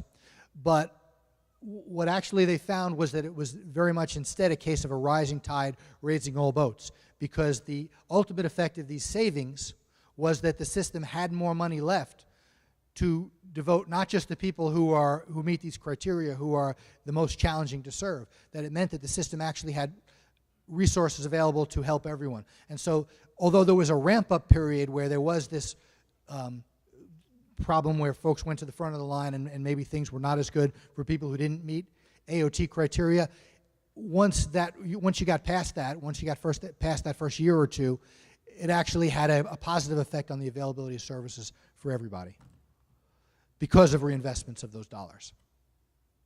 That answers your question. All right. Question. Yeah. A couple of core questions, if I could. One, what was the average duration of an AOT participant in court supervision? Question one. Question Yep. two, representation in the filing of petitions and representation in court. How was that accomplished? Yeah, thank you, Judge. Great question. The average length that a period spends under AOT in New York is about a year. Which, and again, we don't have as much data as I wish we did as to what exactly the sweet spot is for how long it takes typically for this to work. But from what I've seen anecdotally, that's about, I think, what you should have in mind for most people. But again, it's very case by case, and there are people who are going to have to need it continued. Yeah, please. And I just wanted to say, from my personal experience, my sister has been under an AOT order for about 6 years. And from the perspective of the court, one thing that you should keep in mind is that the longer a person is on an order, the less frequently they need to come into court. So she basically is in court maybe once a year. So it actually is the kind of thing where the intensity of like the court involvement does decrease over time. And to your second question about who represents the patients, this is something that varies from program to program. It's obviously a challenge every program is going to have to figure an answer to, because the counsel is absolutely required when you're dealing with people's rights in this way, and their due process rights must be respected. In New York, there is a contract that the state has with something called Mental Hygiene Legal Services, which is a statewide organization that represents people in inpatient commitment hearings. They also have the contract with the state to represent people in outpatient commitment hearings. And I would say generally, this is handled differently from community to community, but however your community addresses that question on the inpatient side is how you'd want to address it on the outpatient side, whether that be through legal aid or contracts with private attorneys to provide that representation. But, the very people who represent them in inpatient hearings, it just sort of works kind of smoothly to have that same counsel follow them to the outpatient hearing.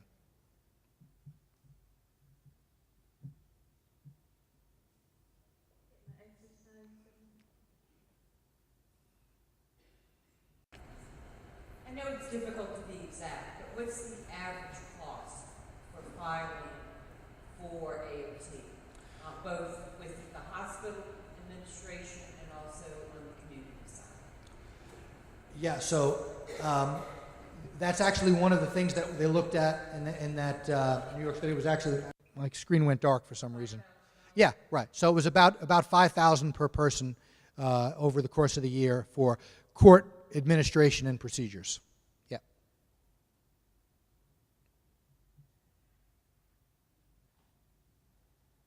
There you go.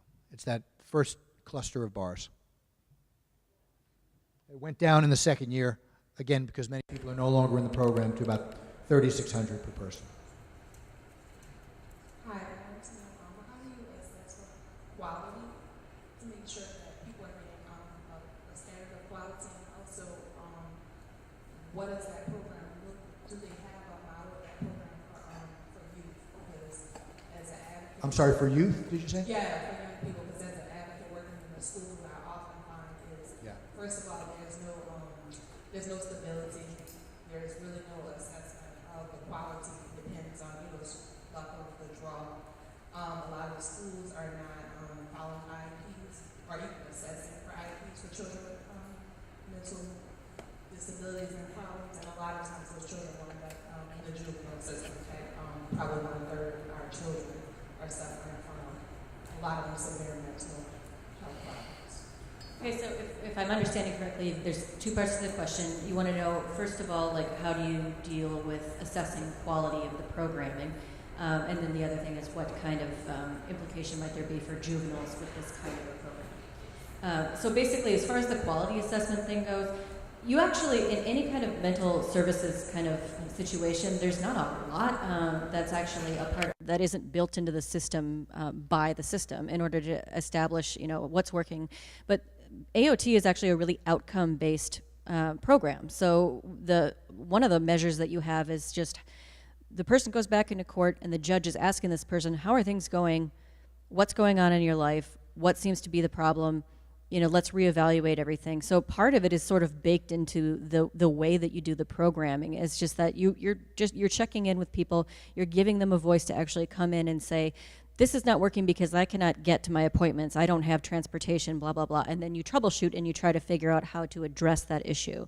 So a lot of it is just like, it's the fact that you have two sides. So you've got the party, the patient, and then you've got the system and the patient both have to address the judge, and then they troubleshoot. So that's part of it. It's very outcome based. And then there's also, like we are always tracking different research and different information that comes out about what works the best, and we put that out. So a lot of that kind of stuff is available from advocacy groups like us, and we make it available to the people that we work with.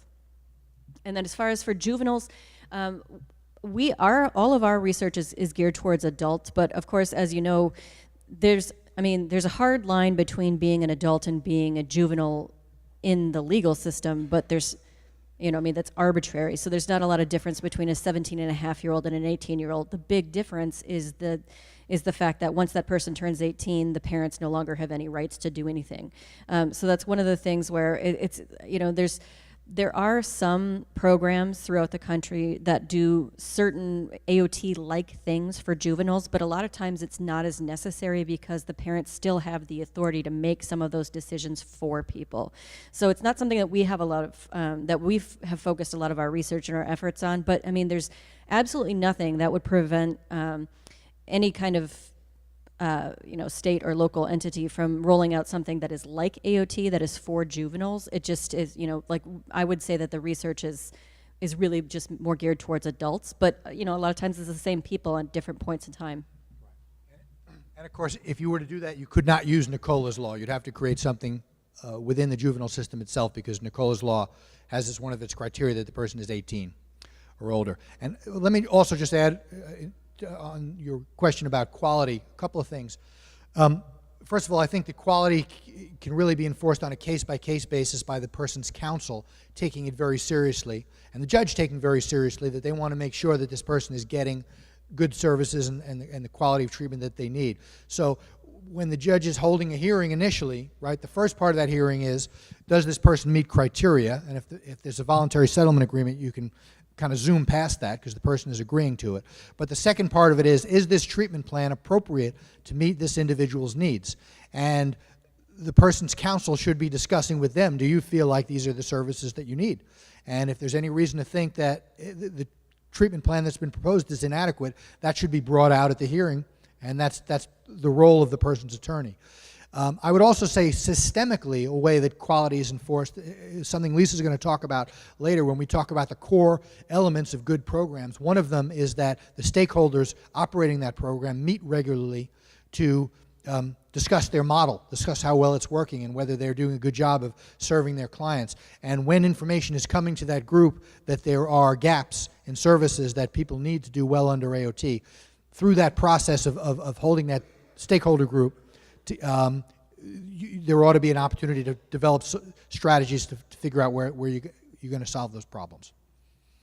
Let me ask you, in New York City and Brooklyn, I know you have an excellent mental health court. Yeah.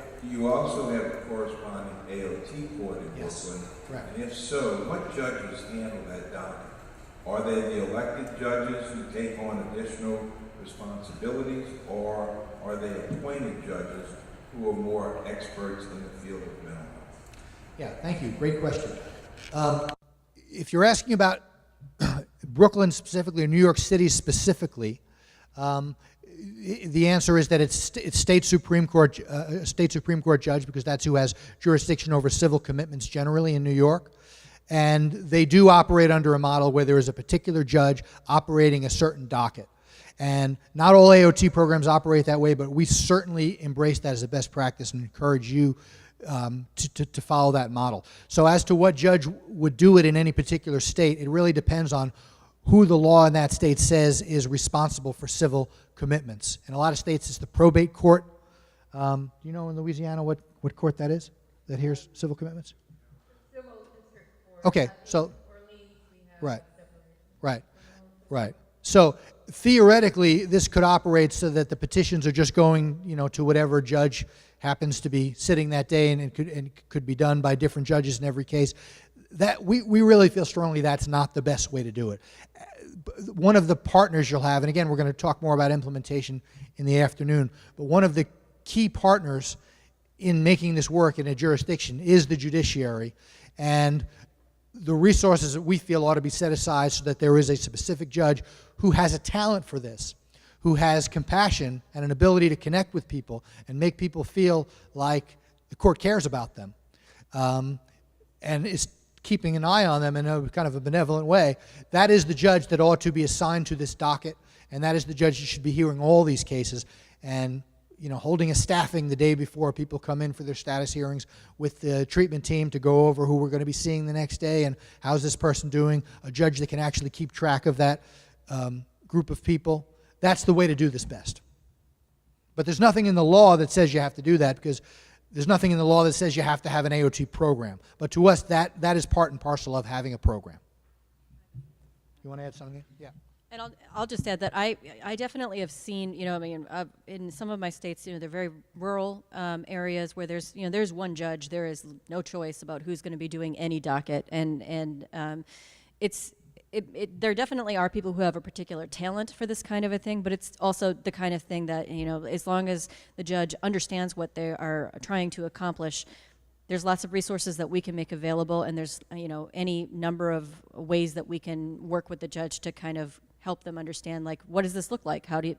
What's the back and forth between the individuals? So it definitely should not be a hurdle if you are in a jurisdiction where you only have one judge and it's a person who maybe is a little uncomfortable with it. Those are things we can work with. In New York, what is the time turnaround for a hearing there? It's 5 days here when the petition's filed to have the hearing. Yeah. And what has been the result in New York on service of a person within that 5 days, and getting witnesses there, and getting the person who signed the affidavit, the mental health professional, at hearing all in 5 days? Yeah. So New York does have that same requirement, that a hearing be held within 5 business days of the petition, unless there's good cause shown for why it should be extended out. But typically it is done that soon.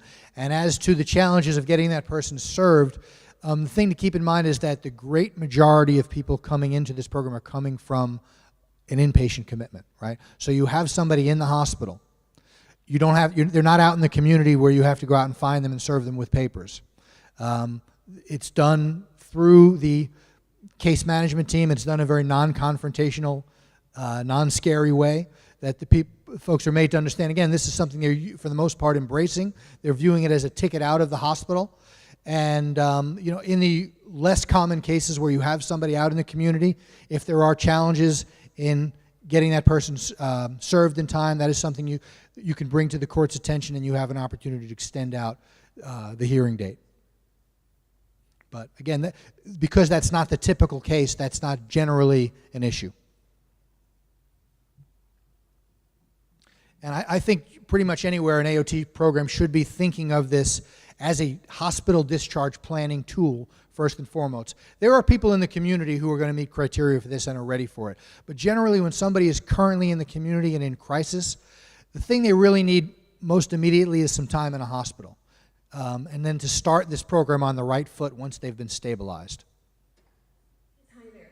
Thank you for this wonderful presentation. Of the many reasons you noted for non-engagement, there are about 8 that's top on your list. Was financial resources a consideration? It wasn't on the list, and given that consideration, did you note any disparity in AOT recipient based on financial resources? That's my first question. I've got one other. I think I did have health insurance gaps, which I think kind of goes hand in hand with what you're talking about. There's no question that you've got to find people to pay for each of the services that you're including in one of these plans. I think you will find generally that people who have the profile that makes them eligible for this kind of intervention are going to be people who are on Medicaid. They're people who are profoundly ill, who are not able to work, and so generally these services tend to be paid for by Medicaid. But I can't say there have been any studies performed that have looked specifically at the question you've asked, and maybe we do need to have them. But this is something that functions pretty well in, I can think of several kind of large city environments where you're dealing mostly with people who are poor and are not able to pay for services through any kind of private providers, but are receiving it through the public mental health system paid for by Medicaid. You want to add something? Yeah, I would just to that I would just add that actually it's sometimes having private insurance is actually more difficult to navigate than people who are really quite typically used to being a part of the public mental health system, because it can be, if it's unclear where payment is coming from. But generally speaking, in a lot of the states that I've been working in, these are individuals who, if they've been committed to the county is already sort of familiar with how, they know the person, they probably are on Medicaid, they might be able to hook them up with resources they need, might be able to help them get a representative payee. So these are people who are generally already, kind of part of the public mental health system. So I would say that it's less of an issue almost than it would be for, like if you're looking for a therapist, then finances might be more of an issue, but in the public system, it's more homogenous. And thank you so much for that. And since I'm not aware of this, are there any long-term implications based on the fact that it is a legal matter? It's a court-appointed matter? Well, I'm not sure if you have this provision in Louisiana. Many state laws make clear that there can be no inferences drawn from the fact that you have been placed under one of these court orders in terms of any other legal context that information somebody might argue is relevant, such as in a guardianship proceeding or whether somebody is competent to manage their affairs. This particular court order should really play no role in that, because it's really not about a person's current mental state, like a finding of incompetence, for example. It's really about whether they have a history of becoming, of reaching a certain mental state, but it really says nothing about what their mental state is at any particular given time. It's really more about, with the fact that they've been through this cycle before. So, I don't know why that would be an issue. I know there is some concern that it, would lead to revocation of gun rights. The fact that it is a form of civil commitment, and civil commitments are supposed to be reported to state databases and the federal database to restrict people's gun rights. But of course, anyone who qualifies for this almost always is going to have a history of inpatient civil commitments as well. So it becomes kind of a moot point because they've already got that history that makes them ineligible to purchase guns. Thank you. Sure. And since the judicial system is overburdened in most states, what kind of capacity would you recommend needs to be created to take on the additional work? Thank you.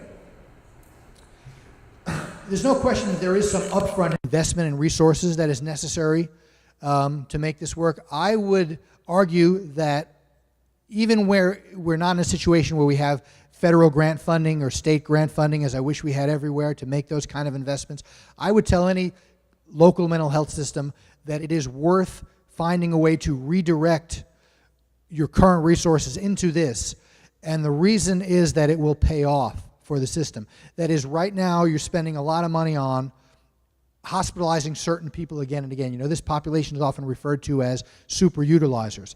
So, for example, if you look just at the resources, the burden upon the courts, right? The fact that we're asking courts to spend typically $5,000 over the course of a year on the resources it takes to keep this person in the program. Because of the data that we have, I feel strongly that if you weren't to offer this program to the person, you'd have multiple inpatient commitment hearings for that same individual over that same year. And that takes resources too. So the way we sell this, I think, is as something that allows you to make an investment up front that saves resources very shortly down the road, because you're not spending as much money picking up the pieces of crisis for that same individual. And it's only to the extent you believe that you're going to be willing to make that investments. And I think the data kind of bears it out. I apologize if I'm getting into the weeds a little bit. No, by all means. When people are picked up for non-compliance on this, with all the people that have to be noticed and get back together for the hearing to be held, for it to come back in front of the judge, how long was their average stay of incarceration? You know? So, okay, there's a little, that's a little bit of a misunderstanding, actually. If somebody's going to be picked up for noncompliance, they're not going back to court. They're going to the hospital to be evaluated for possible inpatient treatment. And you may get back to court at some point, or prior to that situation, the judge may say, okay, let's have a hearing and see why this isn't working, which is not going to be on an emergency basis. So first thing is that noncompliance is a ticket to the hospital. It is not right back to court. And what was your second part of your question? Well, so the amount of time before they're back in front of the judge is going to sort of depend on whether or not they actually satisfy criteria for inpatient hospitalization, in which case it'll be at that same point where they are kind of getting to the point where they're stabilized and they're ready to step back down into the community. Then they would get in front of a judge as long as somebody has actually initiated that procedure.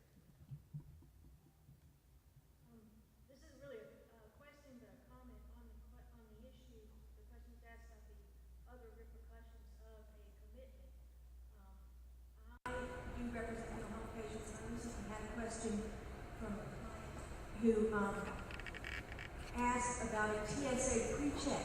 Apparently, to get a TSA pre-check to go on an airplane, to get this, in this fascinating, there's a question about whether you've ever been subject to mental health related litigation or something like that. So this does not have very limited consequences. There are consequences on down the line when people apply for jobs, when they apply for professional licenses. Everybody that's involved in it seems to be aware that this is an anxiety producer, in some areas of these patients' lives. I understand, and all I will say about that is that when we're speaking specifically about AOT and not civil commitment generally. By the time a person is eligible for an AOT order, they will probably have been inpatient committed once or twice at least, in which case all of those consequences are already a part of that person's life. So this is whatever the judgment or whatever the feeling is about whether or not those consequences should attach to having been committed. All of those things have already come to play before this would even be a situation that the person would be eligible for. You mentioned grants that are available for discharge training for jails and prisons, and I'm wondering if there's any programs that are available for those who are incarcerated that have a history of hospitalization, but now that history's got kind of a gap because they've been incarcerated, but they're about to come out. Anything on that tail end that could, kind of lead them on that track or be funneled into a program such as that? Yeah, actually, it's actually this is one of the things that is excellent about Louisiana's AOT law is that you actually do have it specifically written into your law that the period of time that you consider as the 36-month look-back period does not include periods of hospitalization or periods of incarceration, because that's a very good point. You want to make sure that you're looking at the period of time when the person was in the community, not under supervision, because that's what predicts whether or not they need to be under this program. In one of your previous slides, you indicated percentages of fewer abused alcohol, drugs, and you had a percentage about fewer engaged in harms themselves or others. I know it's difficult to quantify how this would relate to fewer arrests or fewer engagement in the criminal justice system, but while we're talking about funding and reinvestment, do you have any data that would show that this court saves money from the correction standpoint by keeping people out of the criminal justice system? Yeah, thank you. It's a great question, and the answer is no, we don't have that yet. We have plenty of anecdotal evidence, and we do not have a study specifically on the savings that AOT represents for the criminal justice system itself, and we sorely need one. Okay, so he's correct. We don't have anything that's specifically talking about AOT in the criminal justice system.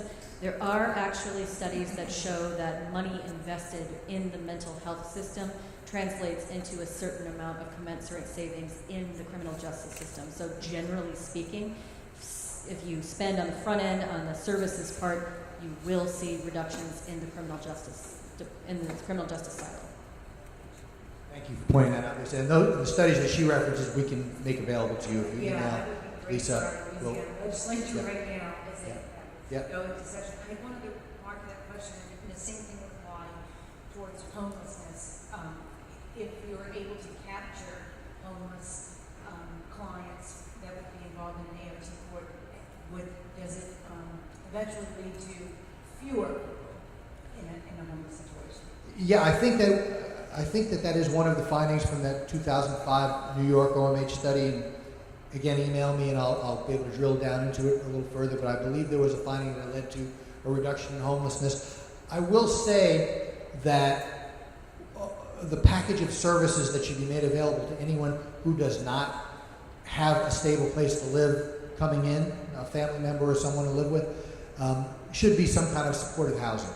That the idea that this can work for someone who is living completely on the street, as chaotic as one's lifestyle is when you're trying to be homeless and follow a treatment plan, it's probably not setting a person up for success with this. So I would say that if you are not in a position to offer supportive housing as part of the package of services in your community, that you should probably limit the use of this to people who already have a place to live. Just in terms of who is likely to benefit and do well from this. And I think that just speaks to the fact that there are serious gaps in resources that are out there that have to be solved, and this is not particularly a tool that solves those magically.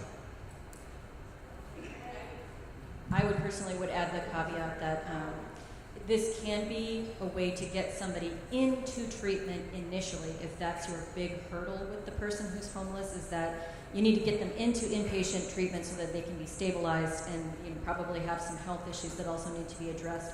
It can be, like, if you think that you can get this person stabilized and then you can find them housing, that can work, but Brian is correct that it's much more difficult to do case management with the person if you don't know where they're going to be at any time, and that's just a reality of any kind of homelessness services.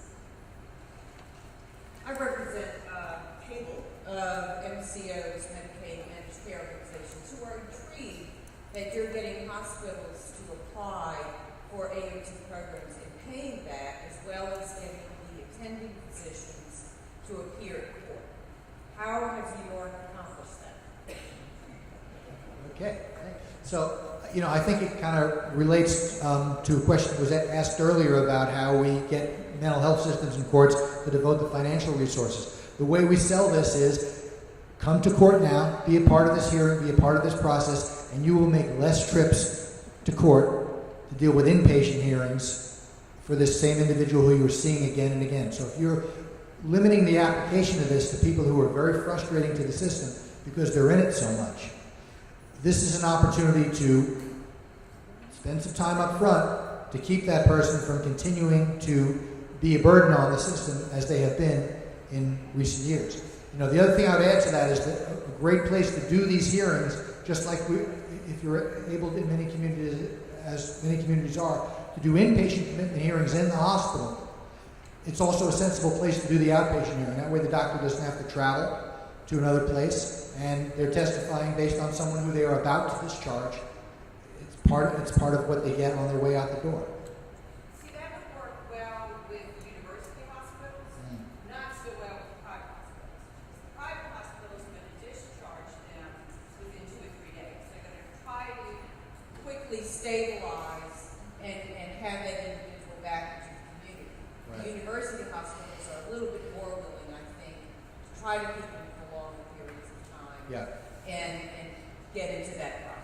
But are those doctors at the private hospitals right now coming to court to testify about why the person meets inpatient criteria? They're just holding them for a short-term hold before they need to see the Within the judge. 72 hours of the PPC and then discharge. Right, gotcha. So they're not never seeing a judge at all. Rarely. Yeah.